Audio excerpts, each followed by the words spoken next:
a new problem here. I don't know what this is about, but it's coming from somewhere's right here. Some sort of oil leak. And then we got another oil leak right here, which this looks like hydraulic fluid. There's some steel lines there. So the first thing we need to do is pressure wash this all out, because there's all kinds of dirt and grime in here, and that's probably what rusted one of these steel lines out and what's making it leak now. Because when you have dirt right up against steel like that, it wicks the moisture from the air and it just keeps moisture around them. But then that is an oil leak, that's black, And it almost seems like that might be coming from one of the gauges up here, like the oil pressure gauge or something. There's no boom lock on this, so I'm just gonna have to deal with the boom being in the way for now.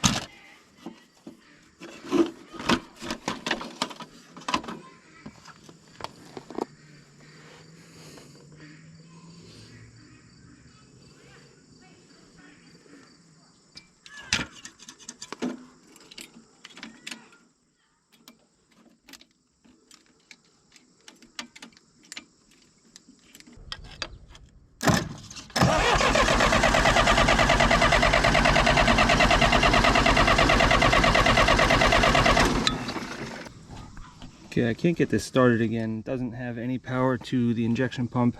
We got a rat's nest in here, so I gotta figure this out. Right now, I just want to get it started so I can just figure out where this oil leak is.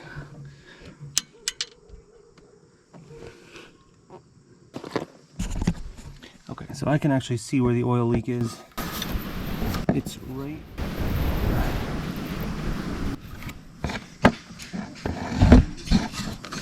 Definitely a big hole in this line. Alright, so I traced that line all the way back to the right side of the motor where it goes to the oil sender. So instead of going to the store just to get that, I'm going to go to the store and get multiple things at a time. So let's see what else we got here. This hydraulic line here goes underneath the seat. Let's take the seat off and figure out where that goes to. Let's take that plate off. And I'm assuming it goes to probably that cylinder right there, but I'm not sure. So let's find out.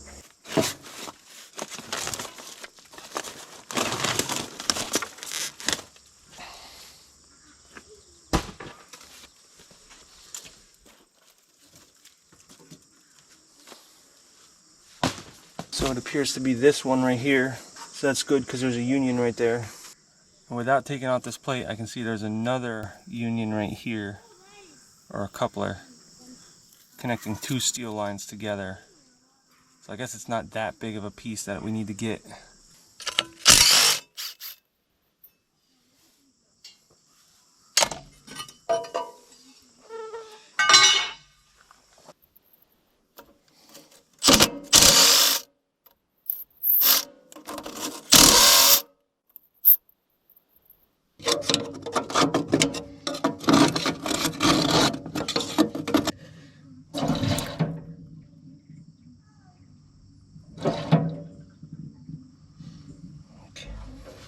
And I'm giving everything a good pressure washing probably tomorrow, but I want to get this line out of here and capped and plugged first, and then tomorrow we can pressure wash the rest of it.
Okay, so this seems like it's going to be something like taking this one off, both there and there, just to be able to have room to take this out, which is kind of silly.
Okay, so right there, it's definitely rotted out. You can see a big old hole right there.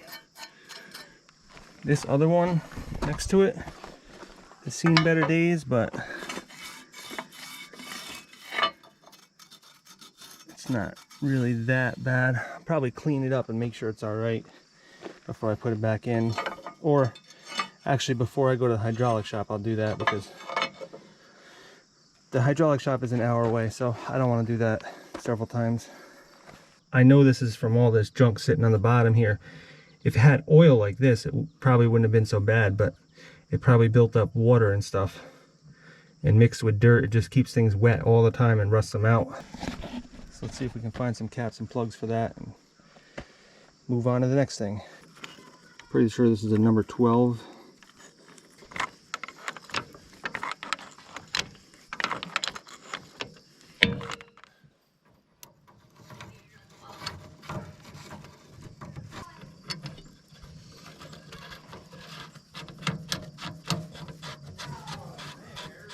I don't know if the hydraulic shop is going to be able to make me a steel line like that, or if I'm just going to have to settle for a flexible line or hose.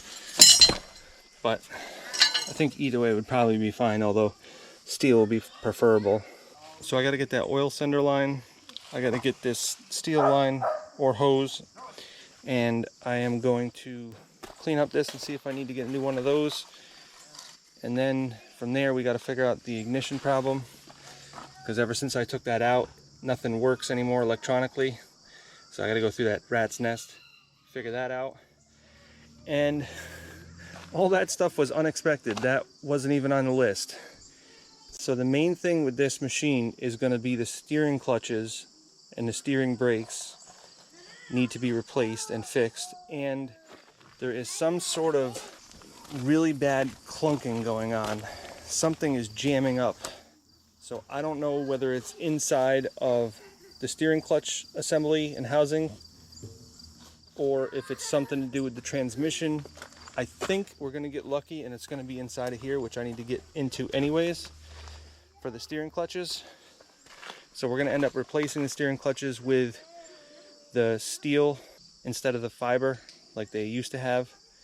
And one side's completely locked up. It will not free up. So the way these work is, when you pull on this left lever, when you pull back on it, it disengages the clutch first, and then if you pull back even more, it applies a brake to that side. So that track first gets disengaged, and if you pull it back even more, then it applies a brake to just this side, and that would steer it to the left.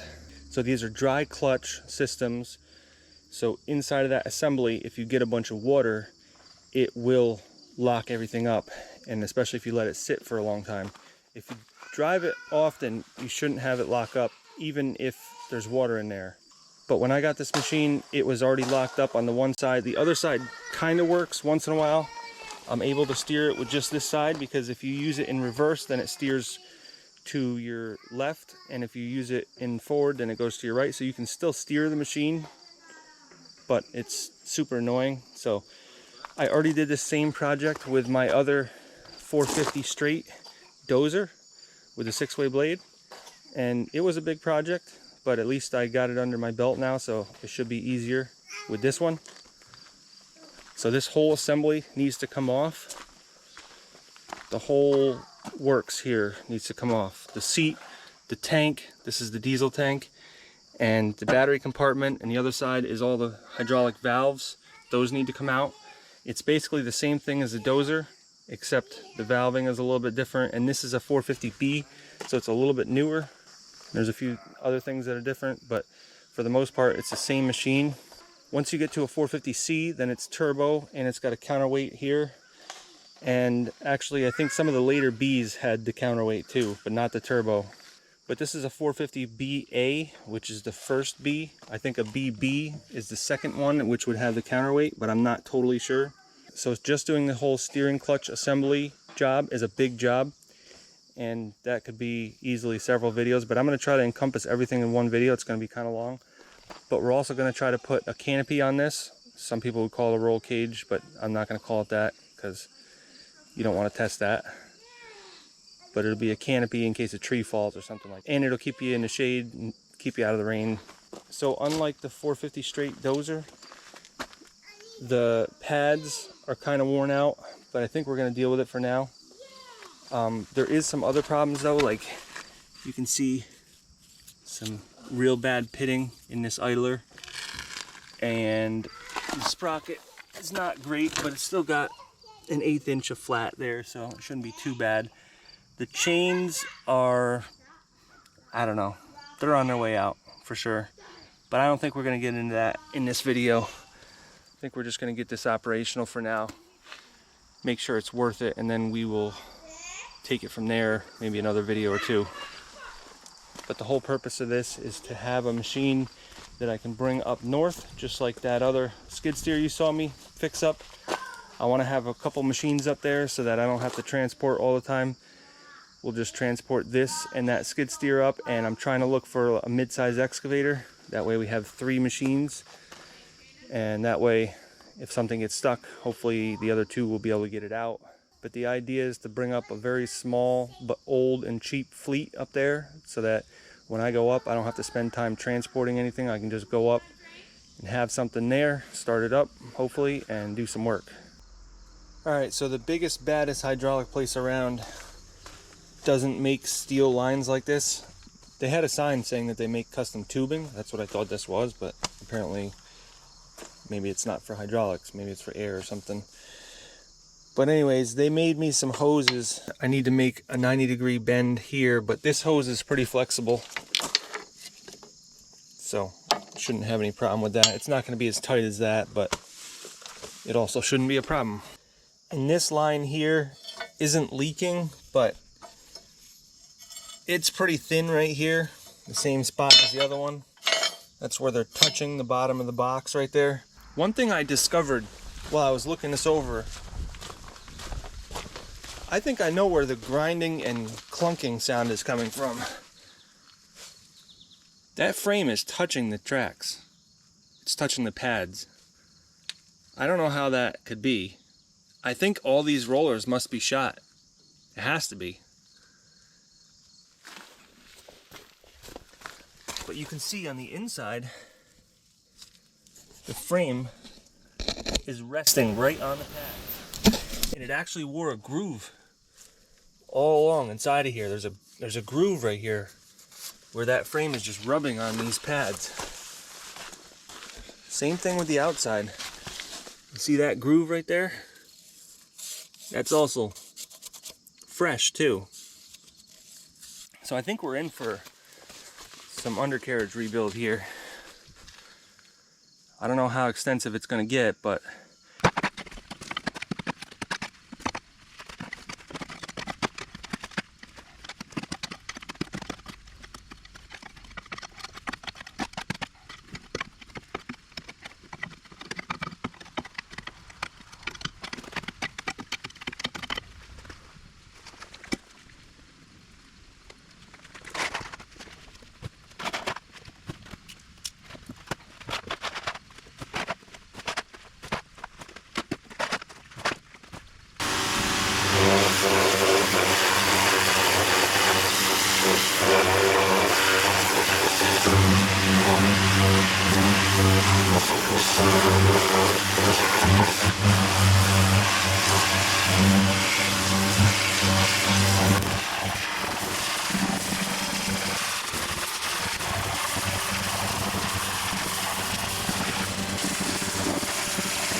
alright, so while I would love to get every little nook and cranny on this pressure washed off, right now I'm just trying to get the main spots that I know I'm going to be working in. So I think I've accomplished that. I'm going to give this machine a nice paint job with the $100 a gallon John Deere paint, the original paint that it had. So I'm going to get every nook and cranny at one point, but right now I want to make sure this thing is worth it, and I want to make it mobile. I want to be able to test this out and make sure it's the machine that I need before I even think about going through that step. Little rhino plugs they're called. If you don't have caps and plugs, at least get yourself a set of these. They're pretty cheap.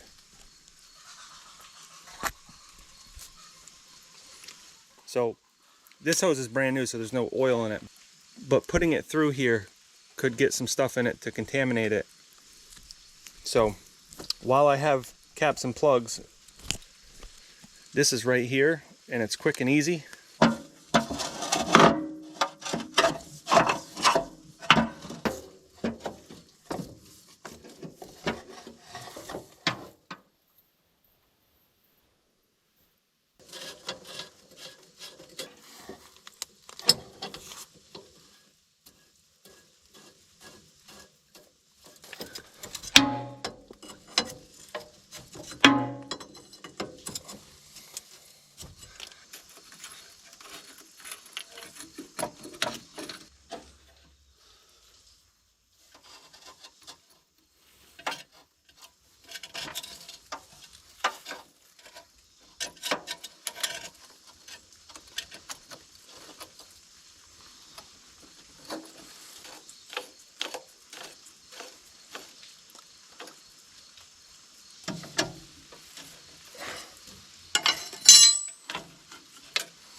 just check to see if there's oil coming up that oil sender line, and then we'll shut it off.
The bucket up, you can get a little bit more.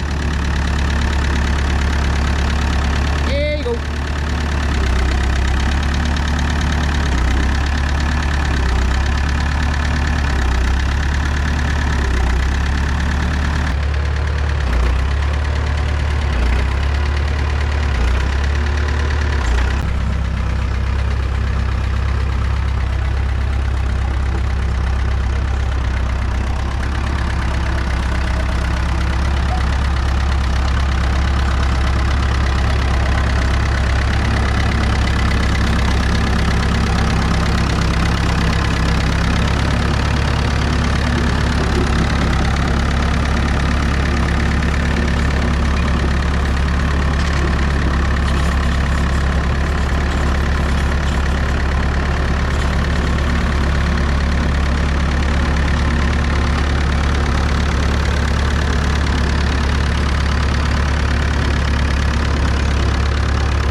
So this is the track tensioner, and by taking this screw out, you're supposed to be able to bleed the grease out of here, and then it retracts this idler, but that's frozen. So the other option here is to take this master pin out of here and just flop the track out.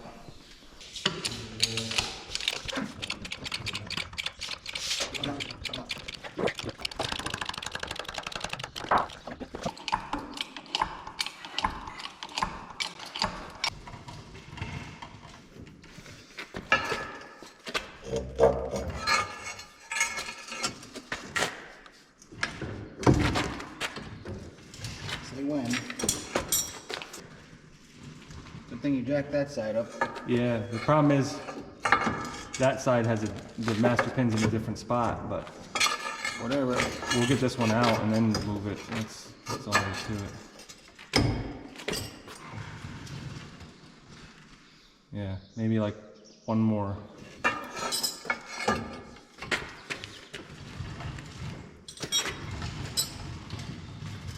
All right, I lied. One more after that.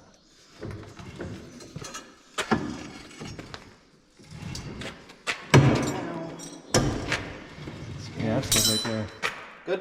Good.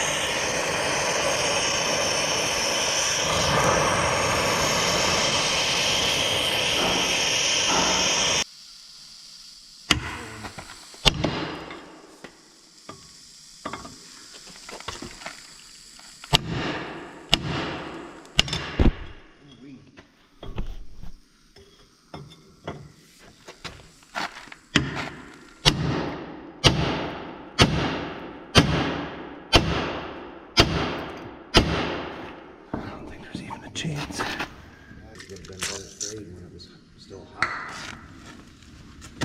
It is still pretty hot, it's sizzling.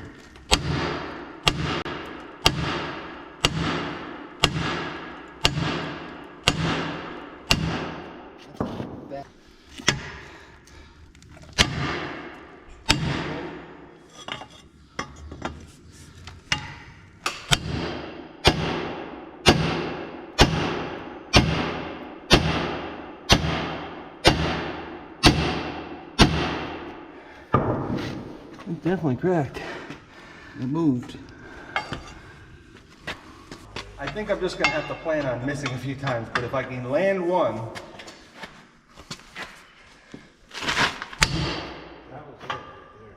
If it was gonna move, that would have moved it.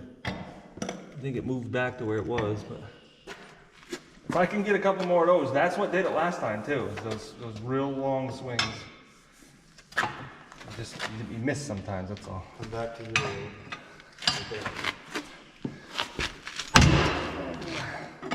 Is what it is. That's the joy of you having a plastic thing, so it doesn't hurt nobody. That was it right there. You did a little bit. That was perfect.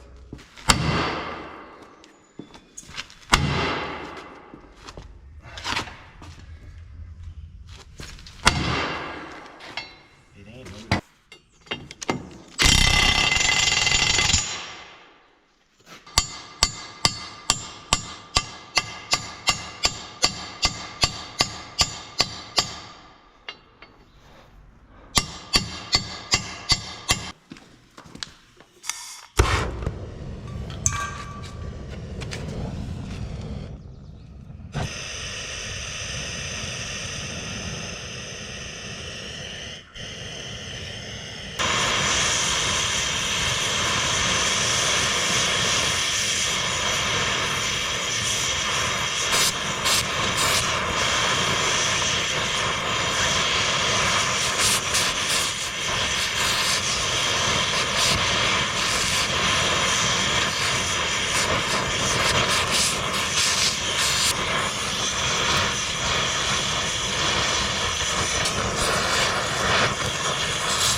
it off so I can fix the steering clutches. Wait, it can't steer? Yeah. Wait, why? I don't know. Ask Dad. That time you hit it. Hit it again.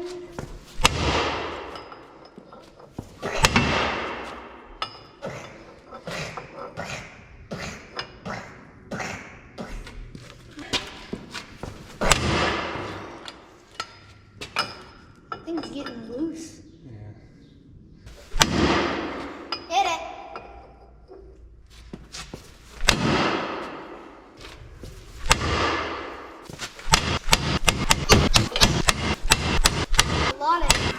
Alright, so I'm just not having any luck with this paint at all, and I'm just going to torch it out now.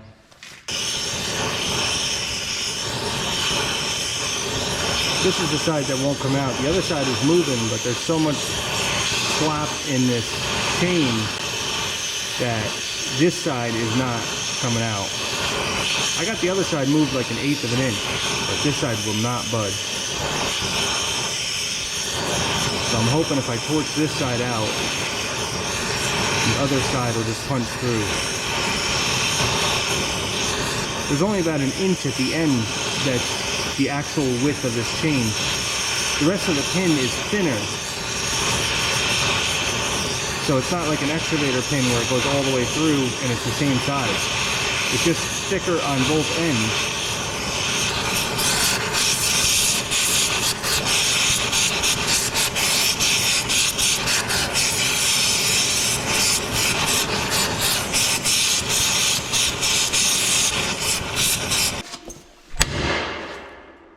That was a good hit. Yeah, looks like it's going.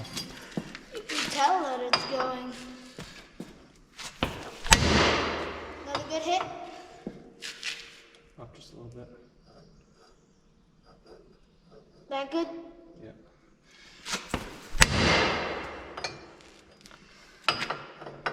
Oh yeah, you can tell. It's going now. It's really going. Yeah, you can see. You blasted the whole side of this bolt out. Jeez. I looked over to see if it came out. It's coming. Why don't you slow-mo that part in your video? Oh no.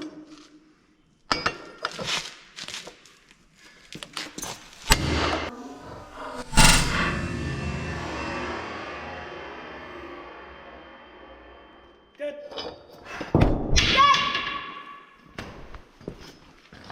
Oh, bolt just came out. Here's your glasses. Right. Thing finally came out. Yeah. All right, well, thanks, bub. Okay, bye.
That's broken.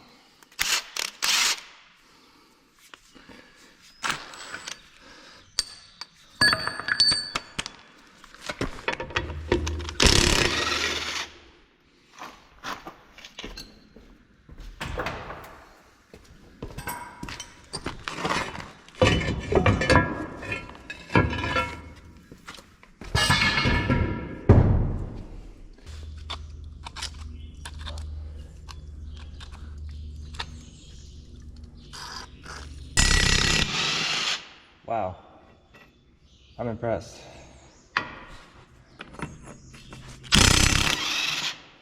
Oh, you know what? Look at that, there's aniseeds on there.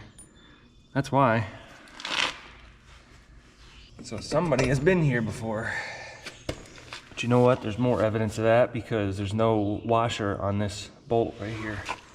So somebody's definitely been there. It's always interesting to see what has been done and what hasn't over the years, because this thing is like, what, 50 something years old?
I don't know why this sprocket is being so difficult. I got it out on my dozer. I don't see why it would be any different.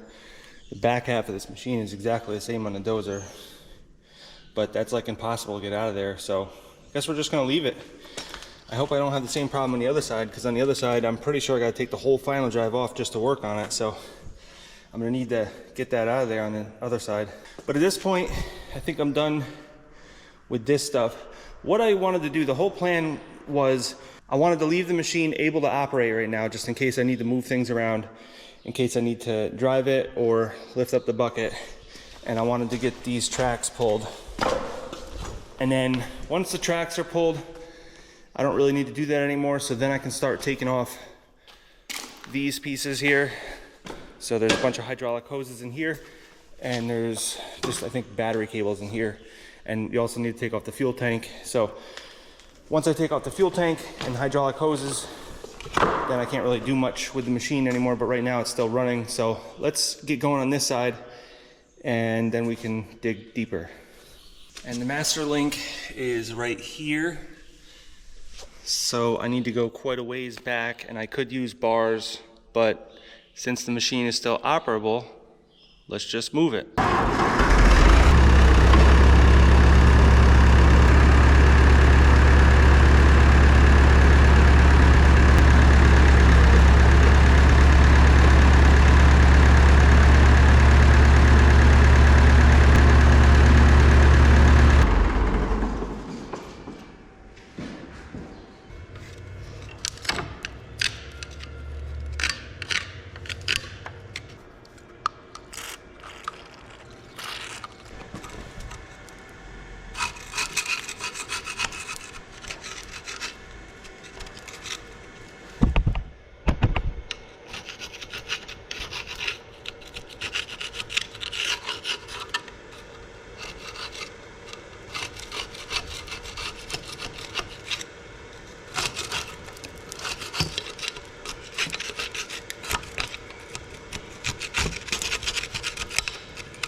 What?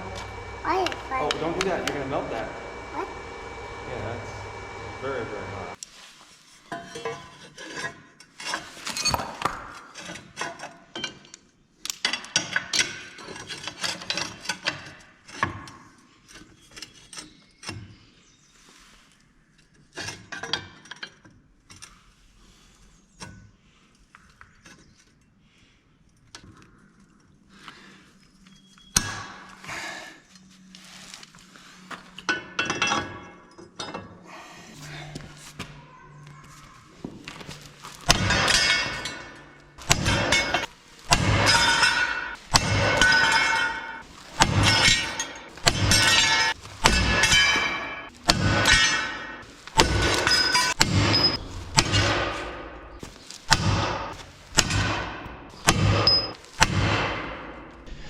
All right, so I'm having the same problem I did on the other side. I got it moved probably about 3/16 of an inch, but this side is not budging at all. It is cracked, but that's about it.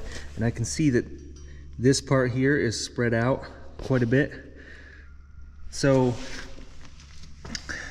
rather than trying to torch out the inside there, I'd rather try anything I could to not do that.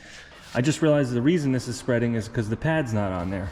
So I think if we tap out the rest of these bolts, put that pad back in there, and then just put some new bolts in there temporarily, that should hold it.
But I'm glad that's over. That's one of the hardest parts of the whole process. I remember that from the last time I did this.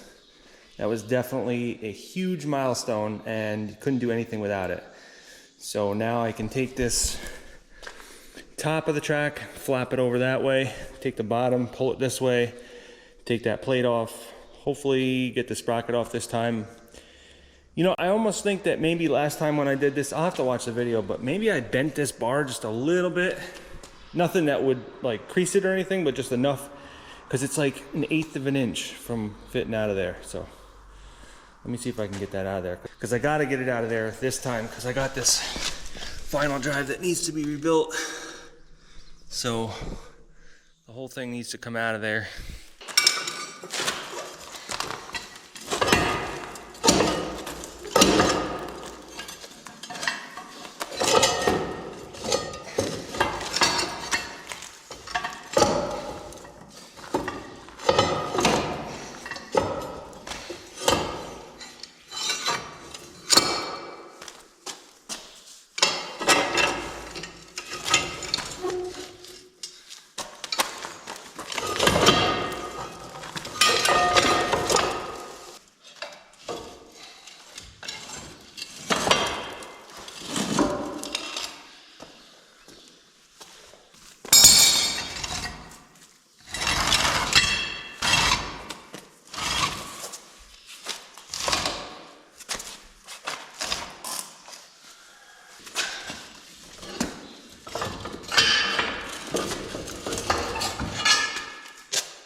So this side in particular, it's going to be really hard to get off, so I'm going to choose to do this side first. This has all the hydraulics. So this is the hydraulic tank right here, and here are all the controls. So the spool manifold, and you can see we got 4 hoses that go out this way, but they also tee off right there, which you can't really see it. They tee off and they go this way. So these are also those 4 hoses, and that is for the bucket. So 2 of them are for the boom to go up and down, and 2 of them are for the bucket to curl. So they have to go to both sides of the machine. That's why they tee off. So I'm thinking if I leave all this stuff in here and just unbolt this box, then I can take this seat frame out and I can take apart these, cap and plug them. And then the last thing I will do is unbolt this whole assembly. And once I have a little bit of slack in it, where I can push it that way a little bit, then I will undo these connections and cap and plug them, because these are solid on both sides. So if I start unscrewing them right now, there's nowhere for them to go to get out of the way to put caps and plugs on. So I would just end up leaking a lot of fluid on the ground and getting really frustrated. So rather than do that, I'll do everything else first, and that will be the last thing I do. I still want to put some PB Blaster on everything first. And also, this right here is the main feed for the hydraulics going from this tank to the pumps. So I need to get that loose too, which that actually might be the hardest thing to do because it's going to leak a lot of fluid everywhere.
I just had to figure out what this was.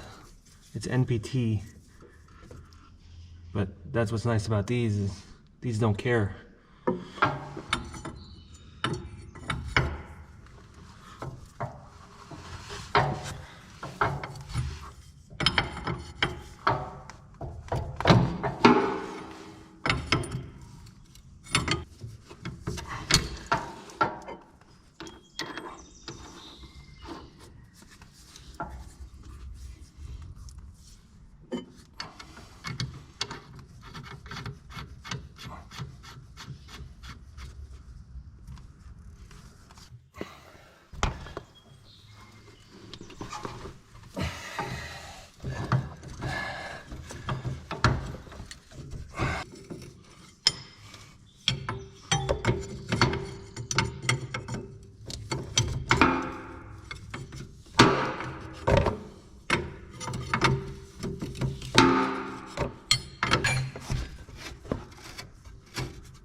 I guess we're just gonna have to let these ones drip because it's steel to steel, so there's nowhere for anything to go until you move these sides.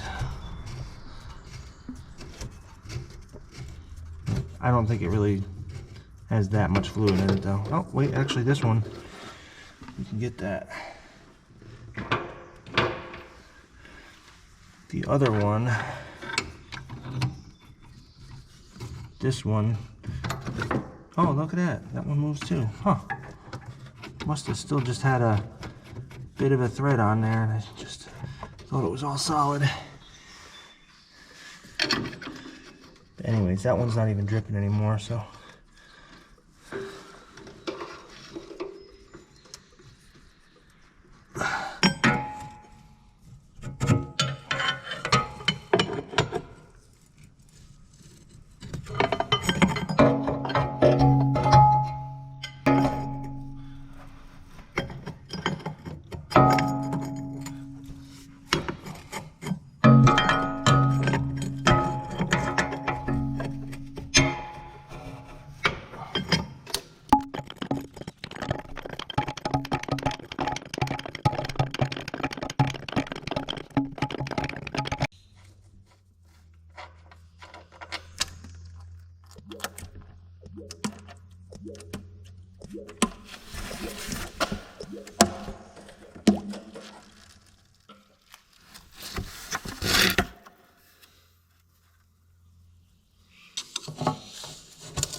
Alright, so all that's free.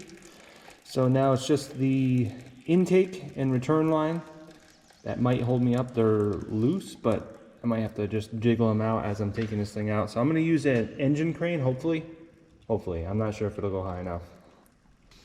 If not, we'll bring the skid steer in here and we'll use that.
Alright, so that came out a lot easier than I thought. It was a lot of work, but it's done. I was figuring on quitting for the night once I got that out, but I don't know. I kind of want to just keep going. So I don't think I want to get involved in that box today, even though that's not that hard. That's actually the much easier one. It's just a battery.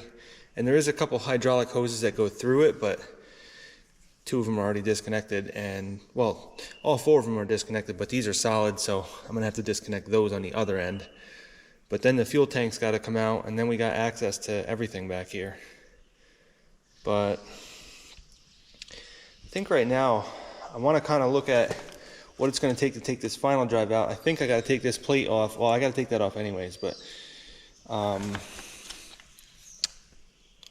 if I remember right, there's a shaft in here that goes through the steering clutches and the brake assembly, and I got to take this out right here, and then underneath of that is like a set screw to hold that shaft in place, and then the shaft pulls out this way.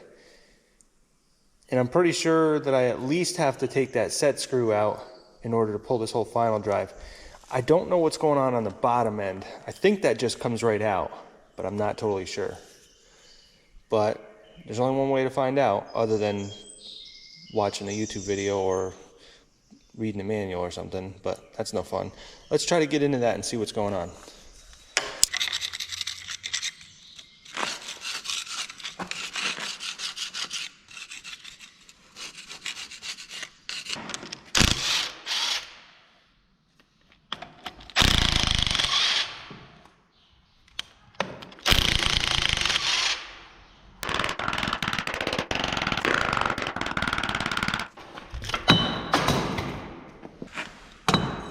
So,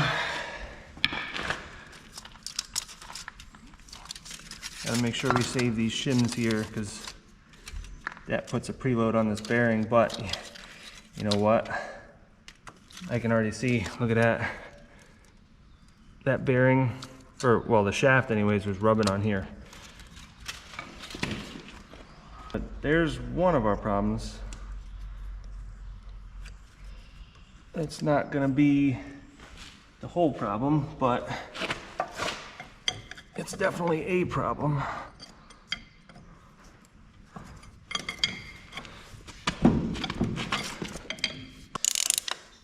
Now the problem that I'm already thinking about is the fact that this keeps getting locked up, so hopefully we can turn it to where we can find this set screw.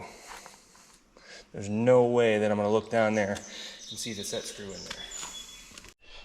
Alright, so I thought about this for a while, and I think the reason I can't turn it is because I'm trying to turn it from this side. If I turn the sprocket on the other side, it seemed to work to turn this side as well. I think for some reason, however it's bound up in there, if you try to move it, it binds up even more, but if you move it from the other side, it doesn't do that. So to bolt on the sprocket with like 2 bolts on the other side, let's see if we can turn that side, which will in turn turn this side, and then we can get that set screw lined up so we can take that out.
Glad I went this route.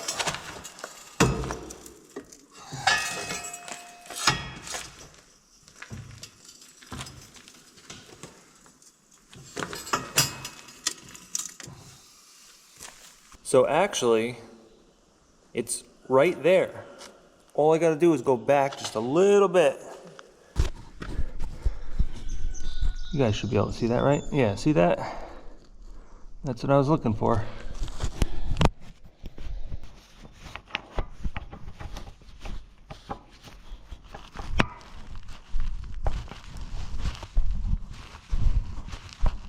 Huh, it's actually hand tight.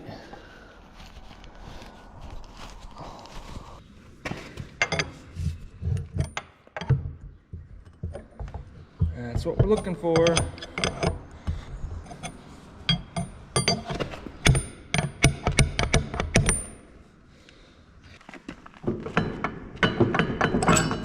There we go. It's a big old gear. Big splines on there. But lots of damage. Bearing race, probably part of a seal. Oh no, that's part of the bearing too. But look how chewed up the gear is on this. That's pretty bad.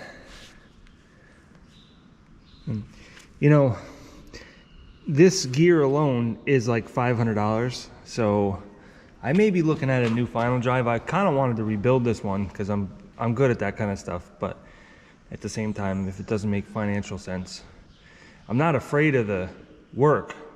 It's just if it costs me more to rebuild it than it does just to get another one, then I'll just get another one, because I can find these used. These machines are very popular. I've already located a couple of them. They're a long ways away, but nevertheless, it's easier to drive for a few hours than it is to waste a whole bunch of time and still come out losing. So at this point, we can take this final drive out now without having to worry about it. So there's 1, 2, 3, 4 bolts on the front, and then on the inside there's another 2 bolts.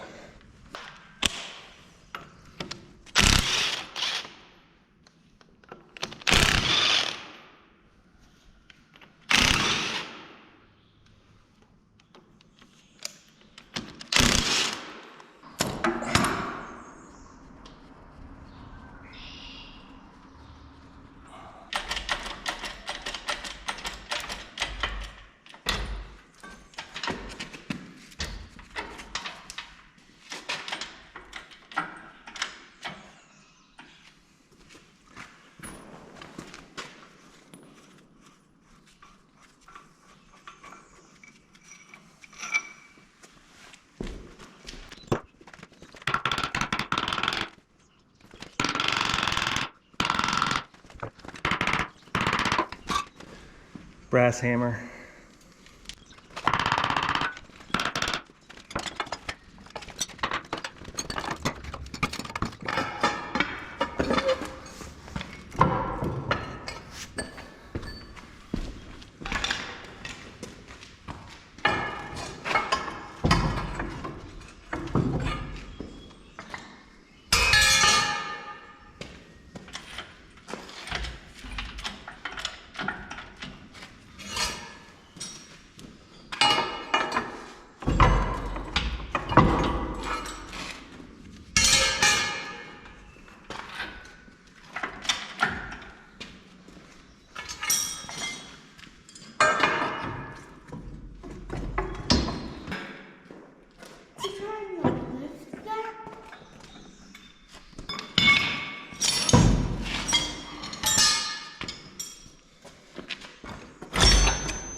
Do you need help, sir? No. Oh, so that's why it won't turn the right way?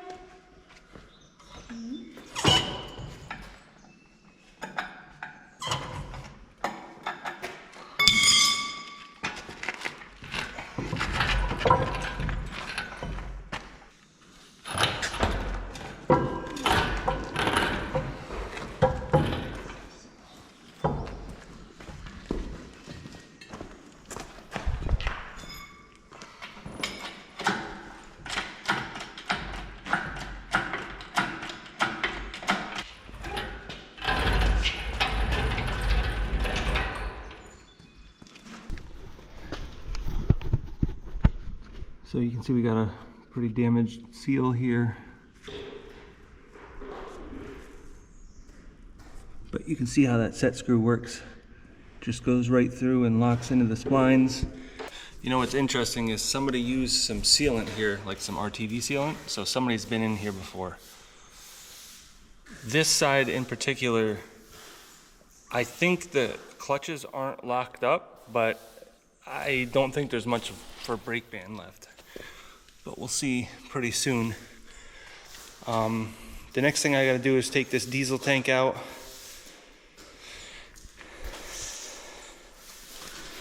And that's pretty simple. Here's the supply and here's the return. I can't remember if the return has a tube that goes up quite a ways, but if that's the case, then there won't be really much in that line. But if it returns back to the bottom, then probably gonna have to drain this tank. The supply here has a petcock on it, so I already closed that, so that's not an issue. And once we take that tank out, then we can work on getting this out, get that sprocket back off, and then we're able to dig into these steering clutches.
So surprisingly, there's about a 1/4 inch of brake band left. The pad on the brake band shoe. So I can pretty much guarantee that the clutches are frozen up inside of this. There's a 101% chance of that. Most of the time it's because water gets into here. And this one doesn't have water on the bottom, but I'm sure it did at one point. So in order to get this whole assembly out, I need to take this apart because it's in the way physically, and then we can pull this out. And this spring was attached to the bottom of the top housing. So when you put it back in, it's kind of annoying because you gotta put it in just right. But also, before I can even take this whole steering clutch assembly out, I need to do the same thing I did on the other side, where I take off this plate, take off this cover here, or plug, and pull out that set screw. So I need to take back off that sprocket. The fact that the whole thing just came off.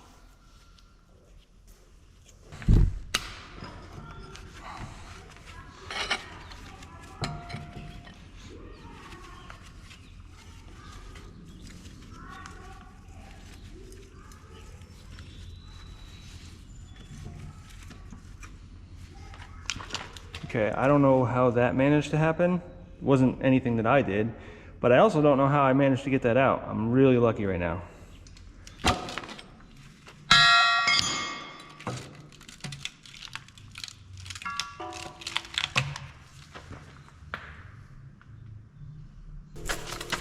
So the top of this final drive seems to be in good condition.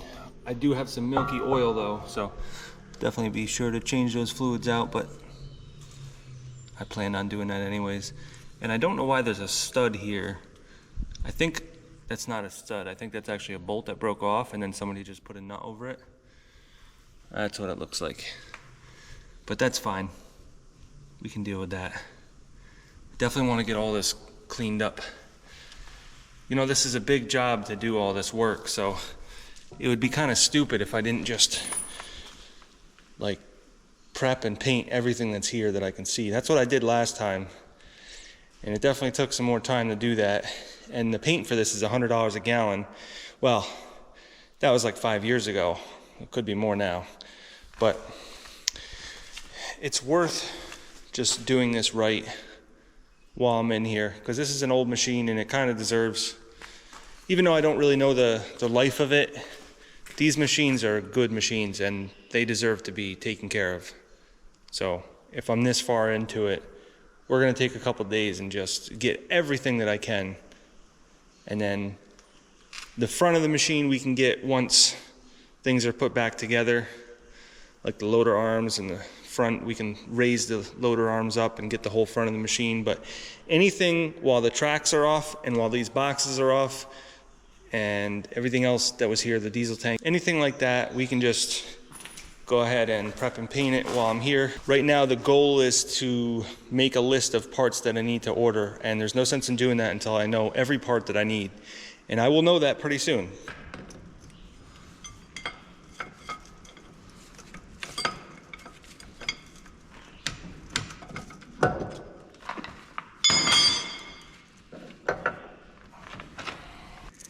This one's in pretty much perfect condition.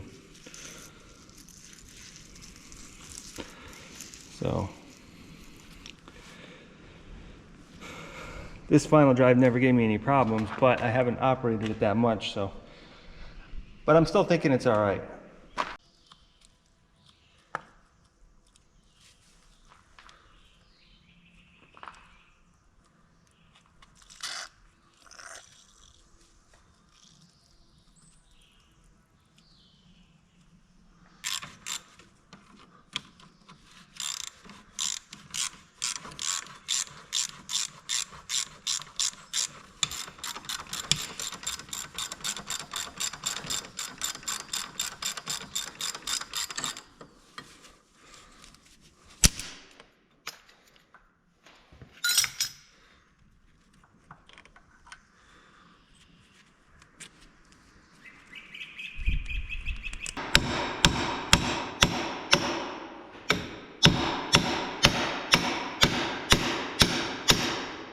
So I remember last time I struggled with this little cap right here. And I actually welded on a nut and then it came right off. But I don't really have the ability to weld anything right now in here, so I figured what I could try is just pushing that shaft through and hopefully it'll push this out, which it did. So that's good. So there's a shaft that goes all the way through this. I need to get that all the way out.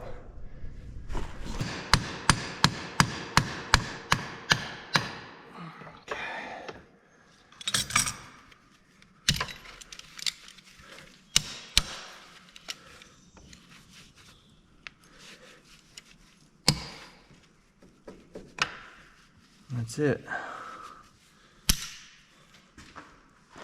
Now I can basically pull this shaft right out.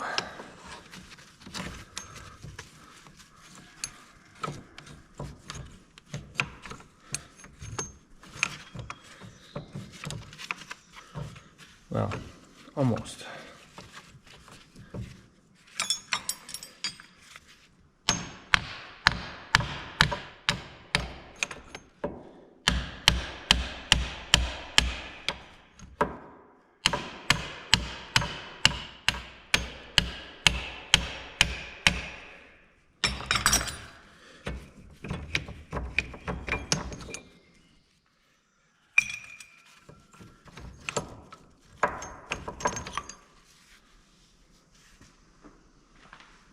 So now there's a shaft going through the brake band, the end of it, and the shaft goes through right here. So I need a 3/4 ratchet or breaker bar to get that off, and then I can slide that through and then the brake band comes out.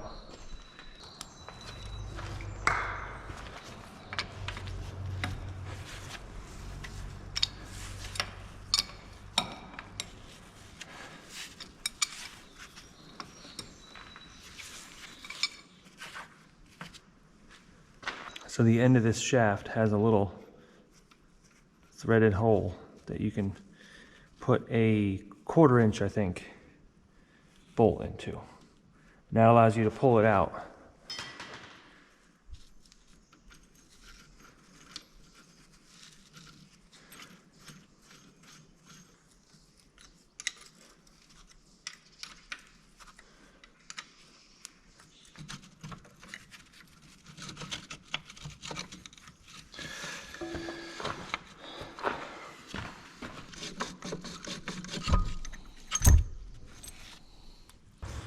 Now I'm just trying to work the brake band around so that these parts are on the top. That way I can use them to pull this whole steering clutch assembly out of here.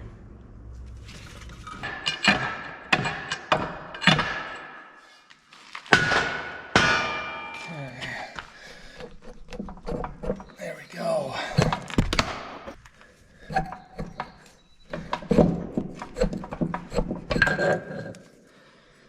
That's it.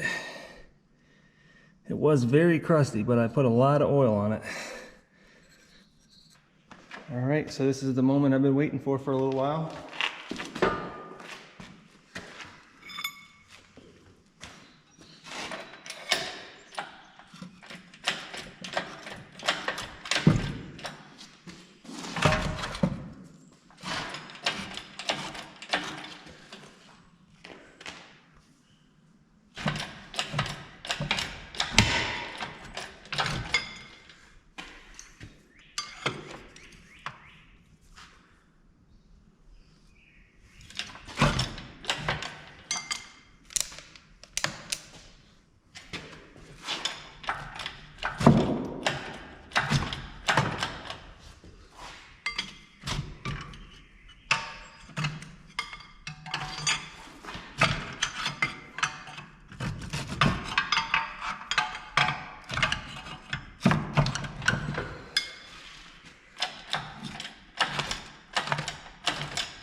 So one thing I can see right off the bat on this side is the brake bands are broken and the liner is not attached to the band.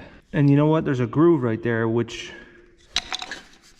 tells me that it was actually rubbing on the edge of this drum, because the edge does have a groove in it, and it shouldn't, but it does.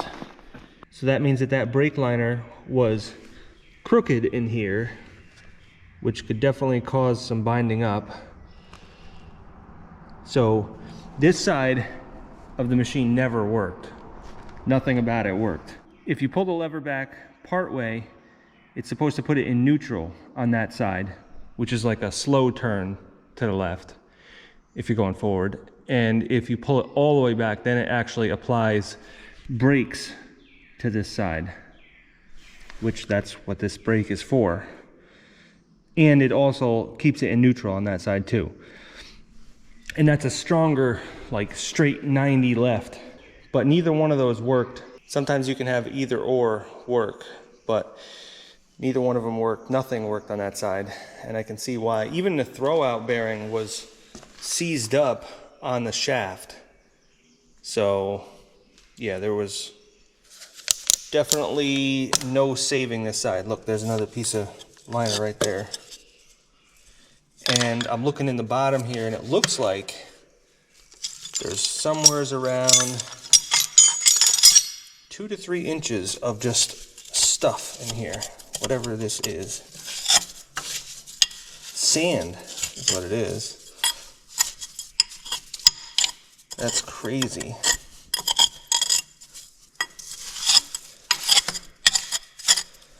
So that tells me that somebody was driving this with the drain port on the bottom open, and then this thing got stuck really deep in some water, and in with the water came sand. Either that, or I don't know, I guess they might not have had the top on and it somehow came in the top. I don't know. I don't know why there's so much stuff in here. That's crazy. That is absolutely crazy. So this side definitely needed to be done. The other side worked a little bit sometimes, but then the final drive would jam up. But I still think this side needs a full restoration just like this side. And let's get this torn apart and see what's going on inside. And then we got to get into the other side.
All right, so I got 3 out of 6 bolts off. These ones are completely stripped off. I'm getting kind of frustrated. I think I'm just going to torch off the heads, get this pressure plate pulled off, and then I can weld the nut onto whatever's left and extract them like that. The problem with it right now is I can't really put a nut on there because I want to put a bigger one on, and this pressure plate is in the way, so I can't really do much. So I need to just get this off. So I'm just going to torch them and deal with it later. And by later, I mean like right after this. But it's later for now. All right, so I got this in my other garage, and I'm going to attempt to weld some nuts onto these before I cut them. I kind of rethought about that. So I just kind of ground them off so that they're clean. And I'll put this, I think it's for a 5/16 bolt. and it leaves just enough room to still be able to put a wrench or something on it. There's not a lot of room between that wall and that nut right there, but I got 3 of them to get off, so let's try to see if we can just weld on some nuts and take these off the right way. Otherwise I gotta do more work later. So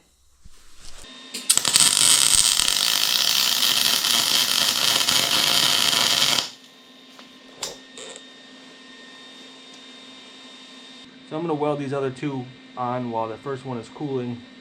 It's important that you let them cool for a little bit, because otherwise the bolt is expanded and the area around it is not. So it actually does the opposite of what you want. So you want the heat to get into the area around it.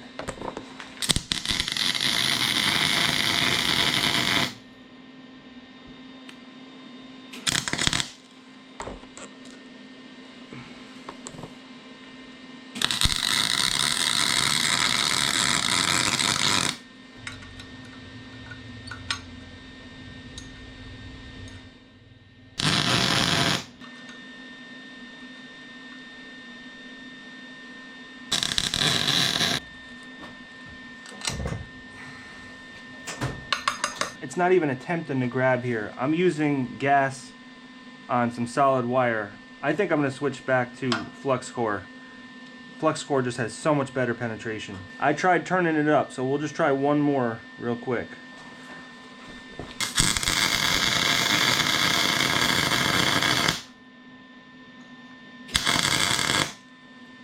I've done this a million times with flux core and I've never had this problem. I've never tried using solid wire with gas. I just didn't feel like switching the machine, but I might have to.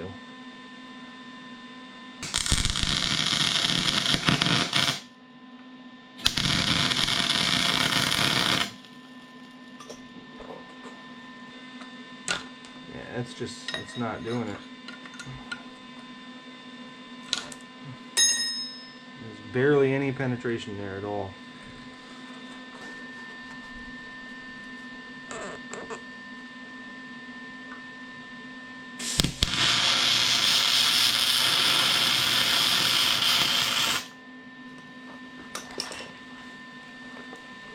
Now that had some penetration in it.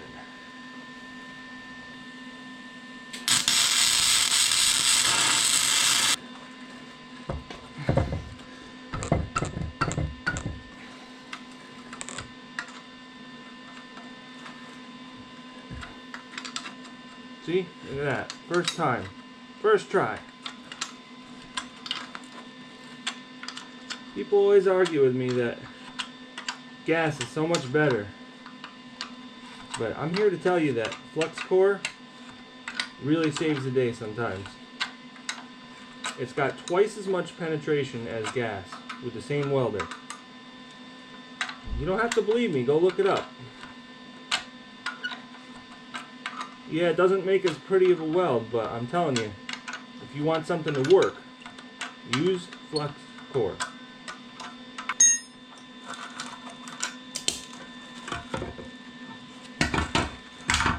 Alright.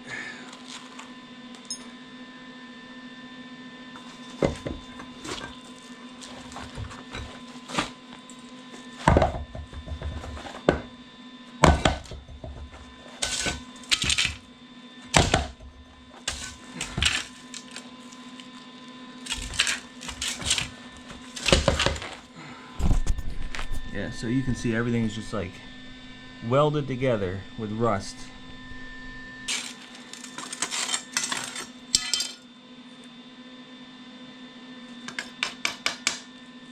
Yeah, and these are the old fiber discs, and they swell up.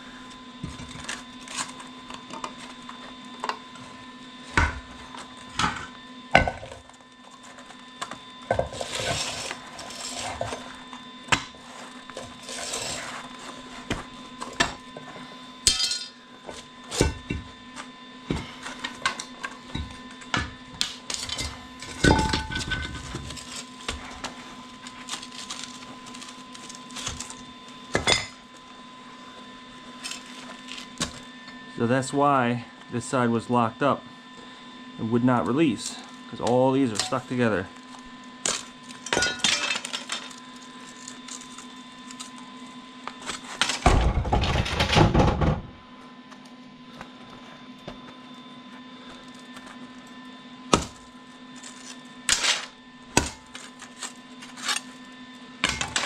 Now the steels, this is the steels here, and that stays stationary.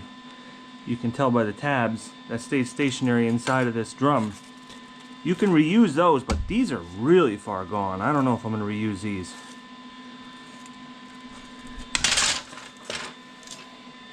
So 1, 2, 3, 4, 5, 6, 7, 8 frictions.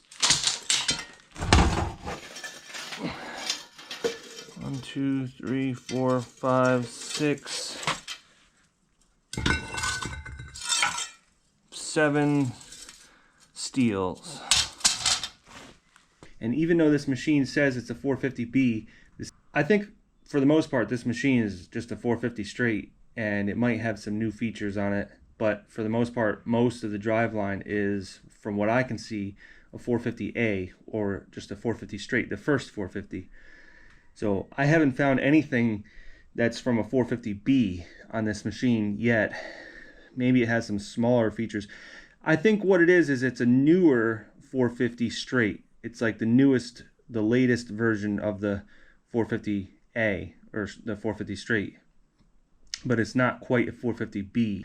But it's kind of confusing because if you start ordering parts for a 450B, most of them are not going to fit. Some of them are universal, like the idler and the rollers and the chain and all the components to the track are, I think, the same, and probably a lot of other parts too. It's probably got the 450A motor in it too, so I don't know what about this makes it a 450B. I haven't found anything yet. I'm just going to consider it a 450A until further notice.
looking out.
These are steel frictions, so somebody went in here and they replaced these recently.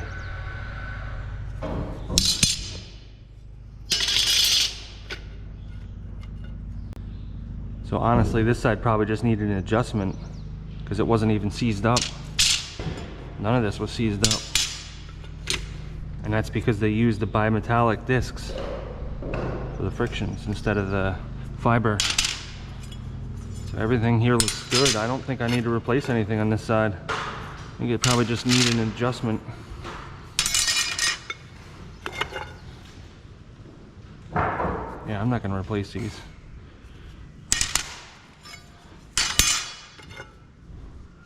There's plenty of life left here.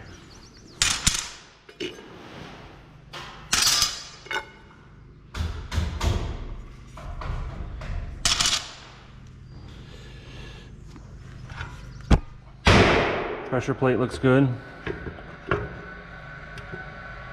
I'll check it for straightness, but it looks good. I just need to polish it up a little bit. Drum looks good.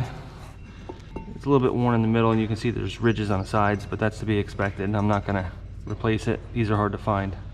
I think what I'm gonna do is sandblast everything off. I got one of those sandblasters that you put on your pressure washer. That seemed to work good last time, so I'm gonna do that again. Just pressure wash. I'm gonna sandblast this whole drum here and just any pieces that I can. Even this brake band looks pretty good. I think I might reuse this. It's got at least 3/16, if not 1/4 of an inch left, and it's not separating. I think I'm gonna reuse this because this is $180. And all the clutch components, you're looking at about $800 for all these pieces. So if I don't have to replace them, I'm not gonna. A lot of debris in here though. Same thing as the other side where there's just all sand in here. 2 inches thick.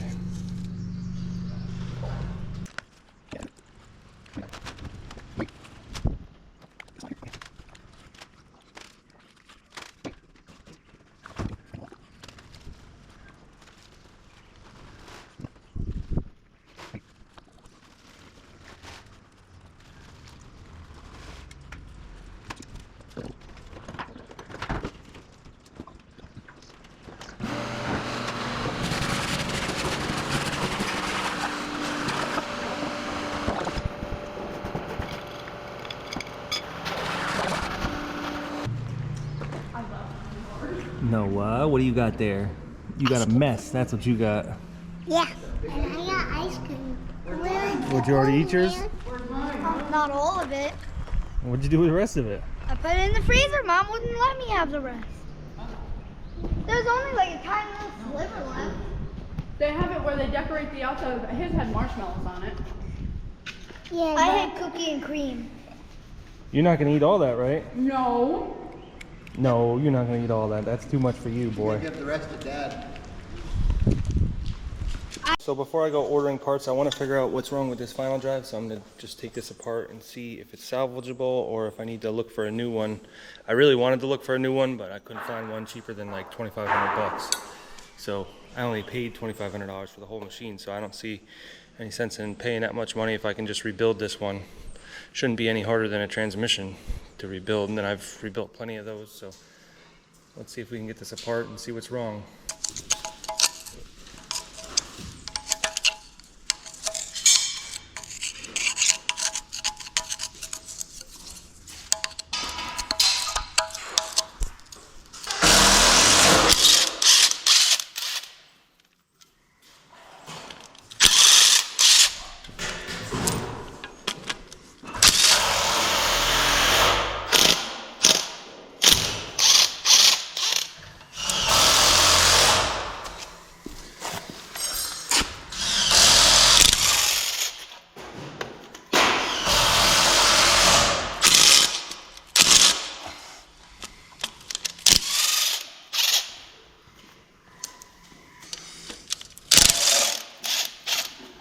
It's a little heavy. Probably because all the dirt in there. That's the bull gear. And that thing's like $2,000 for that gear. She's a little chewed up. But the teeth are fine.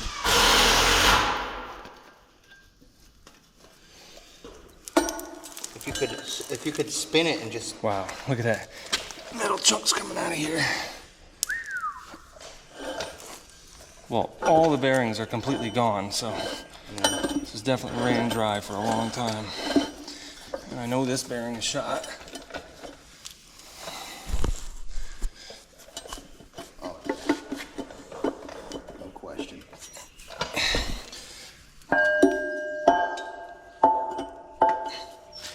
That bearing's completely shot. Well, the bearings. Here's a piece of the bearing right here. That's a lot of the bearings there too. There's a lot of iron in there.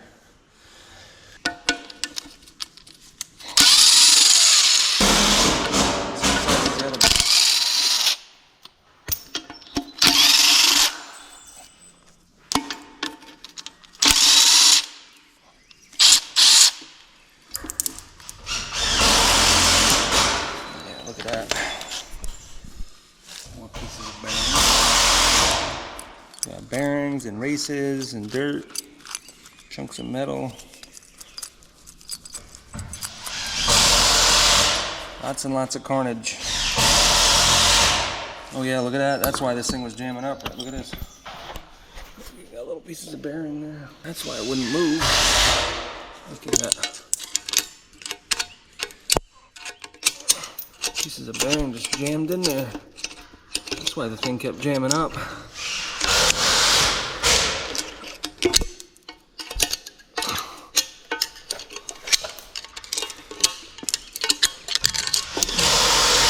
more you do that, the more this thing wants to come out of the front here.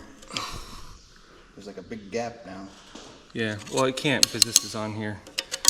But let's see, what else is on there? Okay, so it appears like what we can do is just take off this giant nut here, and then it should just go out that way.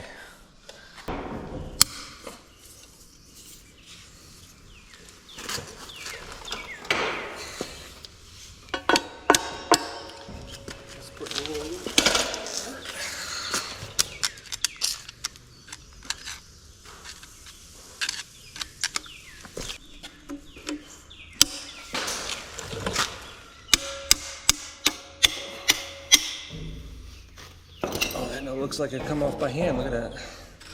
Well, what do you know? That's amazing.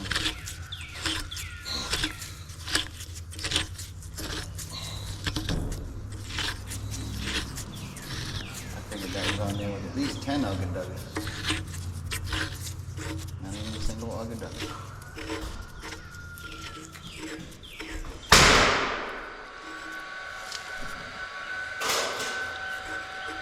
I figured we were past measuring this with ball pounds and we were at ball tons.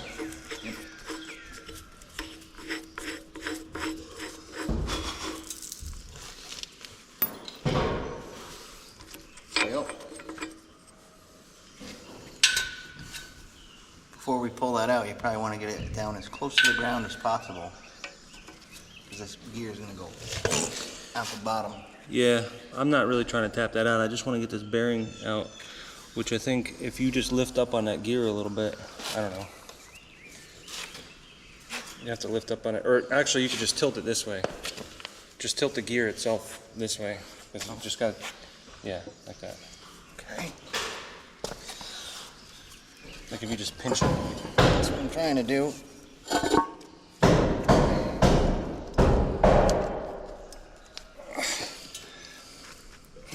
Maybe not. I mean, probably will, but I need something like, there we go. Look at that thing. Talk about carnage.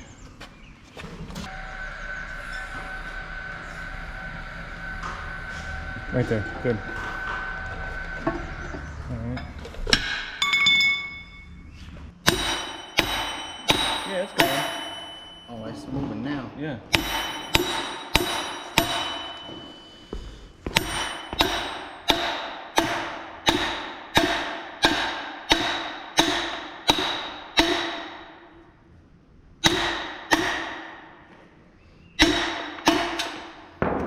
I'm like almost to this. Oh, you're good. Shouldn't have to go too much more and then pop out of that race.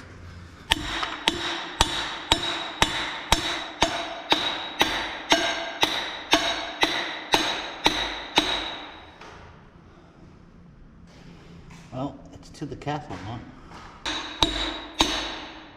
Bouncing. Oh, you know, it came from the race. Yeah, you're hitting the race with the thing. Oh.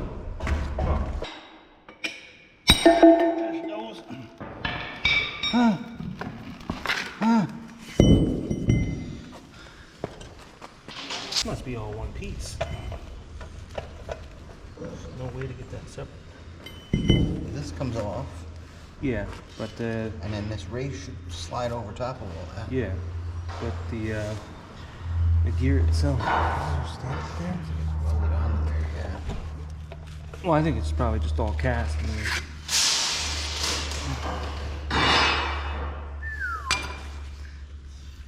Here's where we could use a parts washer.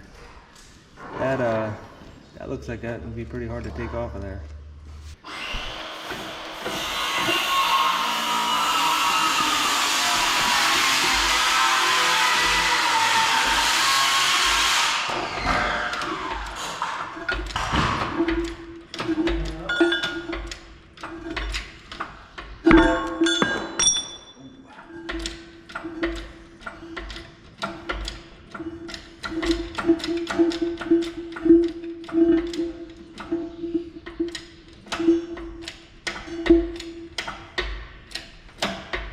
That's where all the weight is bull gear. Let's fall out of there. I know it looks terrible. Yeah. It's horrible. Actually, this is not part of a bearing. This is, I think this is important actually. I thought it was still going.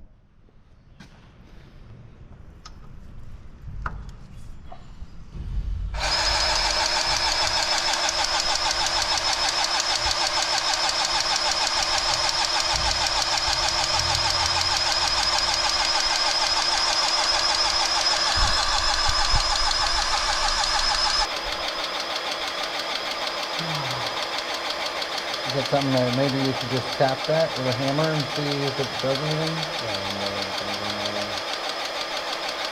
I'm not even convinced that 5,000 psi of this would help it.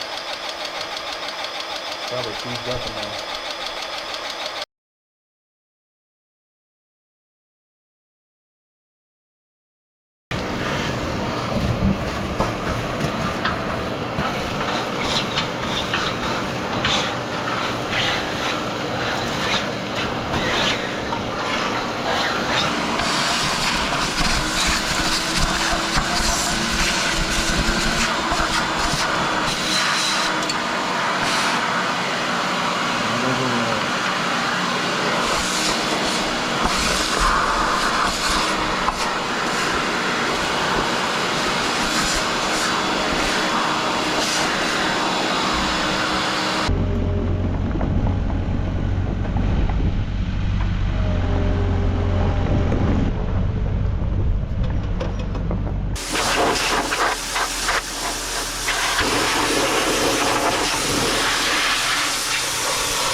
Alright, so right now we're trying to take down the belly pan because there's literally probably 1,000 pounds of dirt shoved in here.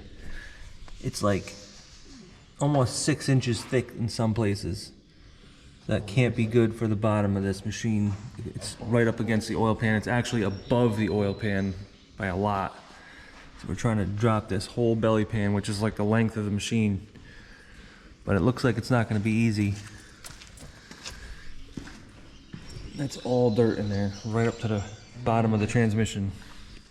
Looks to be 1, 2, 3, 4 bolts holding it in the front here. Yeah, there's like 20 bolts holding this thing down. Or up, actually. And then... Wow. This dirt is up to the starter. That's 14 inches thick of dirt right there. It's up to the bottom of the starter. That's crazy. Do the old weight reduction here. Yeah. Well, having weight isn't a bad thing, but it needs to be in the back, not the front here.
What's this? It looks like a pair of pliers. Hey, look at that! A pair of pliers. Channel locks too. Holy, they actually work. That is amazing. They actually work. Hey, you got a brand new pair of channel locks I found in there. Preserved perfectly in the dirt.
guys, so we've come a long way with this machine. We covered a lot of work in this video. There's still a tremendous amount of work to be done on this machine, but I have to end the video somewhere here because otherwise it'll ramble on for 10 hours or so. So I have new parts ordered for the steering clutch on the one side, and I have some various seals and bearings ordered. And then also I have some used parts that I found that I just need to go get, like a final drive, a new idler, tensioners, and rollers. So going to get those parts might possibly be a whole video by itself because it's kind of an interesting thing that's going on to get those. So you may or may not see a separate video where I go get all these parts, and once I get them, bring them back and get the other parts in the mail, then we'll reassemble this. But before I even do that, I want to go a little bit deeper into this, like the tensioners that I'm going to get, I don't know if they're that great, so we may have to rebuild them, but they're probably better than these are. But I don't want to put anything back together until everything is like 100% in here.